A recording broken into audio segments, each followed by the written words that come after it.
Assalamualaikum warahmatullahi wabarakatuh. Waalaikumsalam warahmatullahi wabarakatuh. Ya, baik, terima kasih atas kesempatannya. Kami dari kelompok 4 mendapatkan tugas tentang tabel kebakaran akan memberikan simulasi kecil dengan metode tabletop mengenai bencana kebakaran. Teman-teman semua, seperti kita ketahui bersama bahwa proses pengendalian bencana ini terjadi dalam 3 tahap. Yang pertama itu tahap prabencana, kemudian ada tahap bencana, kemudian setelah itu ada tahap pasca bencana. Nah, di tahap prabencana ini dia lebih kepada mitigasi dan juga pencegahan. Untuk itu, dari tahap prabencana ini kita ambil berupa dengan pemberian sosialisasi singkat yang dilakukan dari petugas terkait tentang kiat-kiat yang harus dilakukan ketika terjadi kebakaran. Seperti skenario pada kami hari ini yang kami ambil yaitu sebuah kebakaran di pabrik roti. Nah, tepat 1 bulan sebelum kebakaran, petugas dari pabrik roti tersebut telah mengumpulkan karyawannya untuk melakukan sosialisasi kecil tentang kiat-kiat yang harus dilakukan ketika terjadi bencana kebakaran. Berikut simulasinya. Assalamualaikum warahmatullahi wabarakatuh. Waalaikumsalam warahmatullahi wabarakatuh. Baik, terima kasih atas kesempatan dan waktu dari ibu bapak sekalian. Saya mengumpulkan ibu bapak di sini untuk mendengarkan sosialisasi yang diberikan oleh petugas pemadam kebakaran tentang apa-apa saja yang harus dilakukan ketika terjadi kebakaran. Sudah siap Bapak Ibu semua? Siap. Baik, langsung saja kepada Bapak petugas, dipersilakan. Baik, terima kasih atas waktunya Bapak Ibu sekalian. Hari ini saya akan memberikan sosialisasi kecil tentang hal-hal yang harus dilakukan ketika terjadi kebakaran. Nah, ketika terjadi kebakaran, perlu Bapak tahu sekalian bahwa kami di sini sudah membentuk tim K3. Nah, tim K3 ini adalah tim kesehatan dan keselamatan kerja. Jadi mereka ini adalah tim yang bertanggung jawab penuh tentang keselamatan dan kesehatan dari ibu bapak sekalian ketika sedang melaksanakan tugas. Nah, ketika terjadi kebakaran, nanti petugas tim K3 ini akan membunyikan alarm. Jadi apabila bapak-bapak ibu semua mendengar alarm tersebut, mohon untuk segera lari keluar mengikuti jalur evakuasi, kemudian dengarkan arah dari petugas K3 ini, karena mereka yang akan memandu bapak-bapak ibu sekalian untuk keluar untuk menyelamatkan diri. Nah, kemudian juga untuk petugas yang masih melihat api yang masih bisa dipadamkan, itu bisa menggunakan alat pemadam api ringan atau APAR. Nah, ini adalah bentuk dari APAR. Nah, jadi APAR ini digunakan untuk memadamkan api yang masih bisa dipadamkan dengan intensitas yang ringan. Dan cara menggunakannya yaitu dengan yang pertama menarik tuas kunci yang mengunci handle dari APAR tersebut. Kemudian yang kedua dengan mengarahkan selang tempat gasnya keluar ke sumber api dengan tidak berlawanan arah angin. Kemudian yang ketiga dengan meremas tuas untuk gas keluar, kemudian ratakan dan arahkan selangnya sampai apinya padam. Bapak Ibu sekalian mengerti? Mengerti. Ya, baik, terima kasih. Apakah ada yang ingin ditanyakan? Tidak ada. Oke, kalau sudah tidak ada, sekian dulu sosialisasi kita hari ini. Terima kasih, selamat bertugas kembali. Assalamualaikum warahmatullahi wabarakatuh. Waalaikumsalam warahmatullahi wabarakatuh.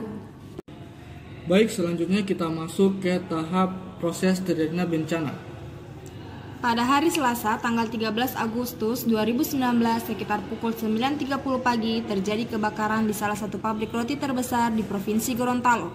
Terletak di Kecamatan Telaga, Kabupaten Gorontalo, tepatnya di daerah gudang penyimpanan bahan. Kebakaran terjadi akibat korsleting listrik. Saat itu, sebanyak 350 orang sedang bekerja. Salah satu karyawan yang melihat kobaran api langsung panik dan berteriak minta tolong. Tolong api, tolong api. Seluruh karyawan berhamburan lari keluar dari gedung pabrik. Masyarakat juga sudah mulai banyak berhamburan untuk melihat kebakaran. Kemudian, manajer pabrik membunyikan alarm kebakaran.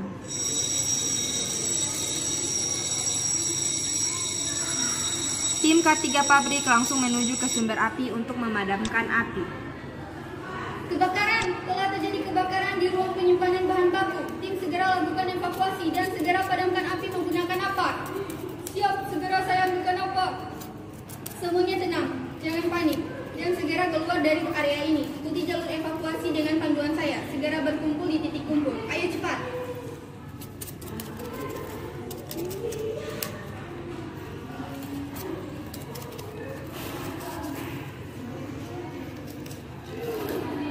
Seluruh karyawan meninggalkan pabrik menuju titik kumpul, sesuai dengan arahan tim K3. Ternyata api sulit dipadamkan dan ternyata masih ada korban. Masih banyak karyawan yang terjebak di dalam pabrik sehingga tim K3 menelpon tim pemadam kebakaran dan petugas rumah sakit.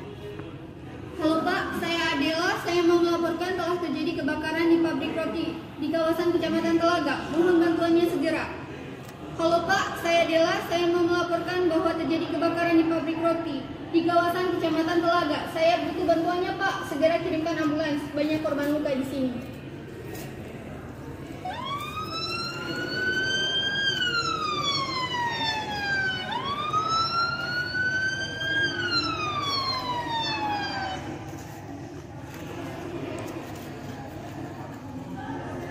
Beberapa saat kemudian, mobil pemadam kebakaran dan tim ambulans datang ke lokasi kejadian kebakaran. Petugas pemadam kebakaran bertugas mengevakuasi korban dan segera memadamkan api yang semakin besar. Perhatian semuanya, segera jauhi area ini karena berbahaya. Apakah masih ada orang di dalam? Masih ada Pak, masih banyak. Tolong selamatkan mereka Pak, tolong. Tim K3 mengkonfirmasi bahwa masih ada orang yang berada di dalam gudang. Pak, saya mau mengkonfirmasi bahwa masih ada 8 orang di dalam gedung. Tolong segera lakukan evakuasi dengan hati-hati Pak. Siap, kami akan selamatkan mereka. Sebagian petugas damkar dan petugas K3 pun segera melakukan evakuasi. Mereka segera dipindahkan ke luar gedung. Saat itu, mereka mengeluarkan banyak korban dan segera mereka tempatkan sementara di luar area pabrik. Sementara itu, ambulans dan petugas rumah sakit segera melakukan triase guna menentukan kondisi korban.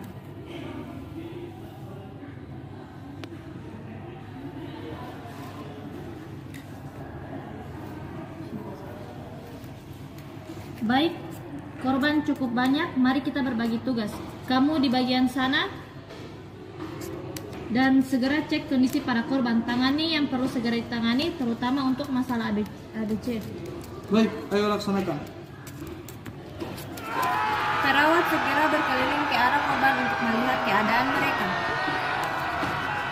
Pak, Bu, bagaimana keadaannya?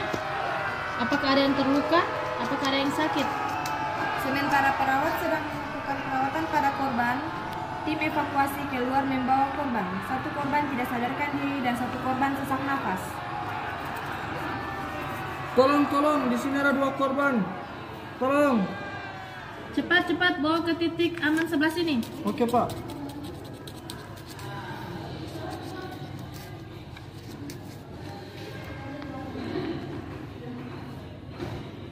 Saat pasien mendekat ke arah perawat, tiba-tiba pasien yang mengalami sesak nafas tersebut jatuh tak sadarkan diri. Perawat pun segera memeriksa pasien tersebut. Pak, bisa buka mata, Pak? Tidak ada respon dengan suara, tidak ada respon dengan nyeri, tidak ada napas, tidak ada kembang kempis dada, tapi nadi masih teraba. Terdapat luka bakar di daerah wajah. Perawat pun menyimpulkan bahwa ini adalah trauma inhalasi. Perawat pun melakukan tindakan needle trikotiroidektomi. Setelah perawat melakukan tindakan pertahanan jalan nafas, pasien segera dibawa ke rumah sakit. Di saat yang bersamaan, perawat 2 memeriksa korban kedua yang tidak sadarkan diri. Pak, bisa buka mata? Korban tidak merespon, jalan nafas paten. Saya akan segera memasangkan oksigenasi untuk memberikan bantuan nafas. Dan terlihat luka bakar pada bagian femur dan dada korban. Segera pindahkan ke ambulans dan bawa ke rumah sakit. Petugas ambulans menghubungi pihak rumah sakit untuk merujuk dan meminta untuk persiapan dalam menerima korban tersebut. Kedua korban selanjutnya dibawa ke rumah sakit. Sementara di rumah sakit, petugas IGD rumah sakit melakukan persiapan untuk menerima rujukan korban.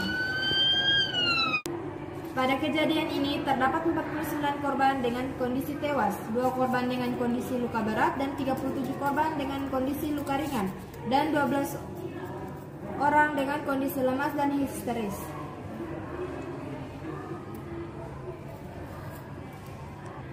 Semua tim medis segera berkumpul. Kita akan kedatangan 2 orang pasien dari korban kebakaran. Pasien pertama dicurigai mengalami trauma inhalasi dan terpasang needle trichohidotomi dan segera siapkan alat untuk melakukan intubasi. Pasien kedua mengalami luka bakar berat di bagian femur dan kaki. Siapkan peralatan resusitasi cairan pada pasien dan tinggikan kaki pasien untuk mencegah syok dan lakukan pengkajian ulang. Siap, laksanakan. 15 menit kemudian pasien datang dan tim medis yang terdiri dari dokter dan perawat segera melakukan tindakan pada pasien tersebut. Nah, kemudian kita masuk pada tahap pasca bencana. Nah, pada tahap pasca bencana ini lebih kepada pemulihan. Jadi setelah 6 jam dilakukan pemadaman, karena ini merupakan pabrik yang sangat besar, jadi prosesnya agak lama. Jadi setelah 6 jam apinya baru padam dengan dibantu oleh masyarakat. Kemudian setelah 6 jam juga lalu lintas kembali normal dan pasien sudah tertangani semua dan masyarakat sudah beraktivitas kembali seperti biasa, sekaligus dengan merapikan kembali sisa puing-puing yang masih tersisa. Baik, itulah hasil dari tabletop kelompok kami. Terima kasih. Assalamualaikum warahmatullahi wabarakatuh. Waalaikumsalam warahmatullahi wabarakatuh.